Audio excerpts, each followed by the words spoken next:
Sastra channel நேயர்களுக்கு நமஸ்காரம். அனுதினம் ஆனந்தம் நிகழ்ச்சியில் உங்கள் அனைவரையும் சந்திப்பதில் மிக்க மகிழ்ச்சி.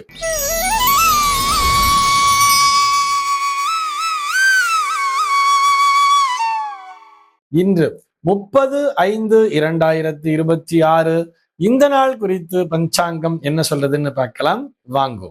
இன்றைய தினம் பராபவ வருடம் வைகாசி மாதம் 16ஆம் தேதி சனிக்கிழமை. திதி பார்த்தோம்னா வளர்பிறை சதுர்த்தசி திதி பகல் 11:58 வரைக்கும் இருக்கு. அதனை தொடர்ந்து பௌர்ணமி திதியானது வந்து விடுகிறது. இன்னைக்கு நட்சத்திரம் பார்த்தோம்னா விசாகம் நட்சத்திரம் மதியம் 1:19 வரைக்கும் இருக்கு. அதனை தொடர்ந்து அனுஷம் நட்சத்திரம் என்பதும் வந்து விடுகிறது. இந்த நாள் முழுவதுமே ஒரு சித்தயோகம் கூடிய நாளாக அமைந்திருக்கிறது. இது போக பஞ்சாங்கத்திலே வரக்கூடிய யோகம் அப்படின்னு சொல்லி பார்த்தோம்னா இன்றைக்கு சிவம் அப்படிங்கிற ஒரு நாம யோகத்தை கொடுத்திருக்கா. கரணம் பார்த்தோம்னா வணிஜை அப்படிங்கிற ஒரு கரணம் பகல் 11:58 வரைக்கும் இருக்கு. அதனை தொடர்ந்து பத்ரை என்கின்ற கரணமானது வந்து விடுகிறது.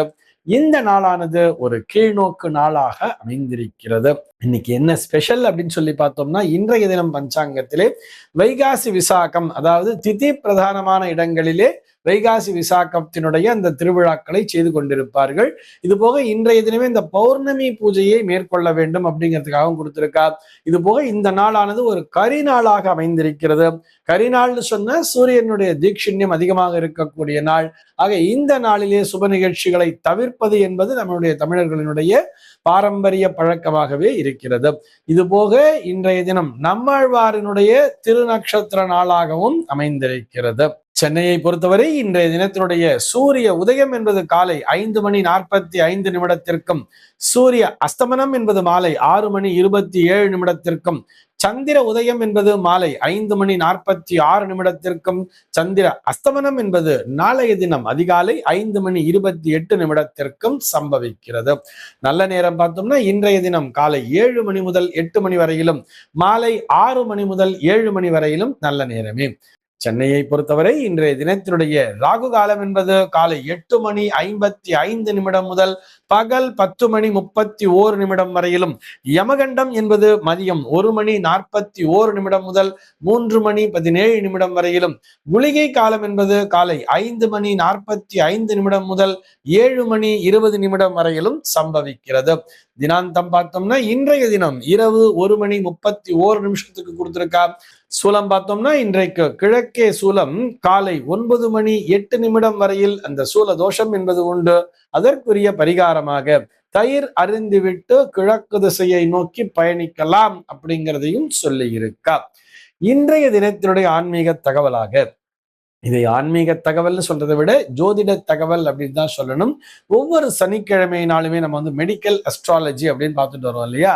அந்த வரிசையிலே இன்னைக்கு என்ன பார்க்க போறோம் சொல்லி பார்த்தோம்னா, இந்த திக்குவாய் அப்படின்னு சொல்றாலே, வாய் திக்கிறதுன்னு சொல்றா இல்லையா, அதுபோல் உண்டாவதற்கான கிரக அமைப்பு எப்படி இருக்கும் அப்படிங்கிறது தான் பார்க்க போறோம். இந்த வாய் திக்குதல் அப்படின்னு சொன்னோம்னா, இந்த திக்குவாயின்னு சொன்னா அதுல வந்து நிறைய வகைகள் அப்படிங்கிறது உண்டு. ஒரு சில பேருக்கு பார்த்தோம்னா பொதுவாவே வாய்ங்கிறது திக்கும். பொதுவா பேசும் பொழுதே திக்கி திக்கி தான் பேசுவா. ஜென்ரலாவே எல்லாரோட பேசும் பொழுதும் சரி, நார்மலாவே அவர்களுக்கு திக்குவாய் என்பது அமைந்திருக்கும். அது ஒரு வகை. இது போக பார்த்தோம்னா ஒரு சில பேருக்கு கோபப்படுதல், அளவுக்கு அதிகமாக கோபப்படும் பொழுது அல்லது அளவுக்கு அதிகமாக உணர்ச்சி வசப்படும் பொழுது மட்டுமே வாய் என்பது திக்கும், தெரியுமா. இது ஒரு வகையாக பார்க்கப்படுகிறது. இரண்டிற்குமே வெவ்வேறு விதமான கிரக அமைப்பு என்பது இருக்கும். ஒரு ஆனந்தத்தின் உச்சியில் இருக்கும் பொழுது கூட அவர்களுக்கு வாய்ங்கிறது பேச்சுங்கிறது வராது. எனக்கு பேச்சே வரல, எனக்கு அடைச்சுக்குச்சு, எனக்கு என்ன சொல்றதுன்னே தெரியலங்கிற மாதிரி சொல்லுவா. இன்னும் ஒரு சில பேர் பார்த்தோம்னா ரொம்ப அளவுக்கு அதிகமாக அந்த கோவப்படுவா, உணர்ச்சி வசப்படுதல்ங்கிறது இருக்கும். நம்ம வந்து ஒரு திரைப்படங்கள்ல கூட நிறைய பார்க்கலாம். அந்த ஃபேமஸான ஹீரோ வந்து அந்த கோவப்படும் போது வார்த்தைகள் வந்து வராம தடுமாற அது ஒரு மேனரிசம் மாதிரியே வச்சிருப்பார். அந்த மாதிரியான ஒரு ஹீரோஸையும் நம்ம பார்த்திருப்போம். அதற்கான அமைப்பு என்பது வேறு விதமாக இருக்குங்கிறதுக்காக சொல்றோம். இந்த கோபப்படும் பொழுது வார்த்தைகள் வராமல் தடுமாறுகிறதுன்னு சொல்லி பார்த்தோம்னா அவர்களுடைய ஜாதகத்திலே 2ஆம் பாவகத்திலே பார்க்கும்போது இந்த சூரியன் என்கின்ற கிரகமானது ஒன்று சனியோடு இணைந்திருக்கும் அல்லது சனியினுடைய சாரத்தினை பெற்றிருக்கும்.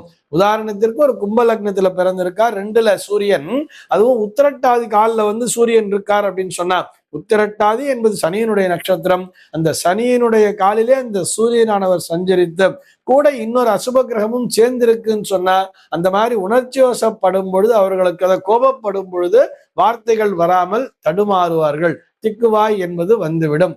அங்க திக்கிறது ஒரு விஷயம், தடுக்கிறது அப்படின்னு சொன்னாலே அங்கே சனி என்கின்ற கிரகமானது பிரதானமான இடத்தினை பிடித்திருக்கிறது அர்த்தம். இப்ப இதே ஜென்ரலாவே சொல்றோம், அவங்க பிறவிலிருந்து அவர்களுக்கு அதிகமாக பேச முடியாது அப்படிங்கிற மாதிரி இருக்குன்னு சொன்னாலே, அங்க 2ஆம் பாவகத்திலே சனி என்கின்ற கிரகமானது ஒரு கேத்துவினுடைய சாரம் பெற்றோம் அல்லது கேத்துவினுடைய இணைவினை பெற்றிருக்கிறதுன்னு சொன்னா, அவர்களுக்கு பொதுவாகவே வாயிலிருந்து வார்த்தைகள் வராமல் தடுமாற்றத்திற்கு உள்ளாவார்கள்ங்கிறது சொல்றோம். இது சனி கேத்து மட்டும்தான் இதை கொடுக்கணுங்கிறது இல்ல. 2ஆம் பாவத்துல சந்திரன் இருந்தால் கூட, அந்த சந்திரனானவர் சனியோடு இணைந்திருந்தால் அல்லது சனியினுடைய தாக்கத்தினை பெற்று சனியினுடைய சாரத்தினை பெற்றிருந்தாலும் கூட இது போன்ற அம்சங்கள் என்பது வரத்தான் செய்யுங்கிறதுக்காக சொல்றோம். ஆக 2ஆம் இடம் என்பதுதான் வாக்குஸ்தானத்தை குறிக்கிறது. பொதுவா இப்ப பாவகம்னு பார்த்துட்டோம்னா 2ஆம் பாவகம். அந்த 2ஆம் பாவகமானது அந்த வாக்கு என்பது அங்க சனியினால டிஸ்டர்ப் ஆகும் பொழுதுதான் இந்த திக்குவாய் என்பது வரும். இதுல பொதுவா இன்னொரு விஷயத்தை கவனிக்கணும். அது என்ன தெரியுமா? இதை கனெக்ட் பண்றது எதுன்னு சொல்லி பார்த்தோம்னா, அந்த நரம்பு மண்டலம் என்பதுதான். வாக்கிற்கும் நரம்பிற்கும் சம்பந்தம் உண்டான்னு கேட்டா, நம்முடைய உடம்பிலே அத்தனை பகுதிகளுமே நரம்பியல் சம்பந்தப்பட்டதுதான். ஏன்னா இந்த வார்த்தைகளை பேசுறதுன்னு சொன்னா, இந்த நேரத்துல இதை பேசணும்னு சொல்லி எது நமக்கு அறிவுறுத்துகிறதுன்னு சொன்னா, அந்த மூளை என்கின்ற விஷயம்தான். அந்த மூளை தானே நமக்கு கமெண்ட்ஸை கொடுக்கிறது. அந்த நேரத்திலே மூளையும் தடுமாறுகிறது அப்படிங்கிறத புரிஞ்சுக்கணும். வார்த்தைகள் வராமல் அந்த தடுமாற்றம் வருகிறது அப்படின்னு சொன்னா, அதுக்கு என்ன காரணம் சொல்லி பார்த்தோம்னா, அந்த நரம்பியல் சார்ந்த பிரச்சனைகள். லக்னத்திலேயே ஒரு புதனானவர் ஒரு நீச்ச பலத்தோடு ஒரு சனியினுடைய சாரத்தை பெற்று அமர்ந்திருக்கிறார்னு சொன்னா, இவர்களுக்கு எல்லா விஷயங்களிலுமே சின்ன சின்ன தடுமாற்றம் என்பது இருக்கும்.